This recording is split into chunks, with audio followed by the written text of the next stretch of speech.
Alright, guys, today we're going to be memorizing the Pythagorean identities, but fear not, for you most likely already have them memorized, as they are just the Pythagorean theorem in disguise.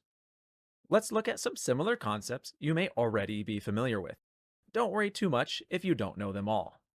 First, the Pythagorean theorem, a squared plus b squared equals c squared.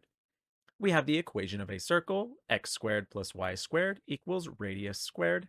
The distance formula, square root x2 minus x1 squared plus y2 minus y1 squared equals distance. For this one, let's move the square root over, and there, looking much better. And our latest addition, sine squared plus cosine squared equals 1. Now, these are all the exact same concepts in mathematics, just being used differently. They are all just various ways to write the Pythagorean theorem. Let me walk you through how the Pythagorean identity is related to the Pythagorean theorem. First, let's start with a triangle on the unit circle. Any triangle. Side note, you can do this on any circle as well, not just the unit circle, and it will work out the same. So if you'd like a challenge, you can do this example with a circle of radius r. Let's get back to it.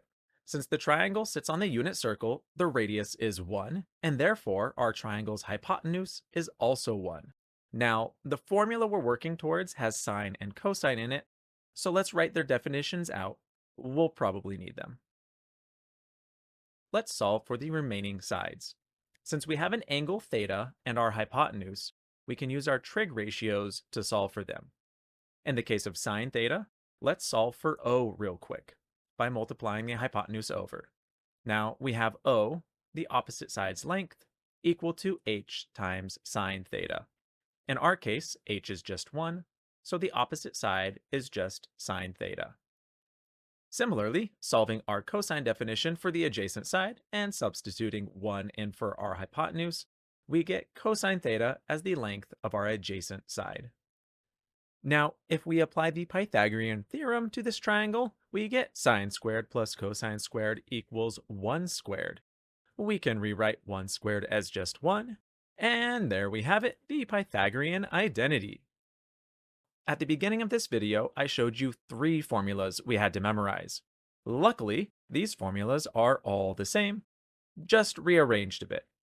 To get the second formula, we divide everything by cosine squared. Sine squared divided by cosine squared turns into tangent squared. Cosine squared over cosine squared is just 1. And 1 divided by cosine squared is just secant squared. For our third and final formula, just divide by sine squared. Sine squared over sine squared is 1. Cosine squared over sine squared is cotangent squared. And 1 over sine squared is cosecant squared.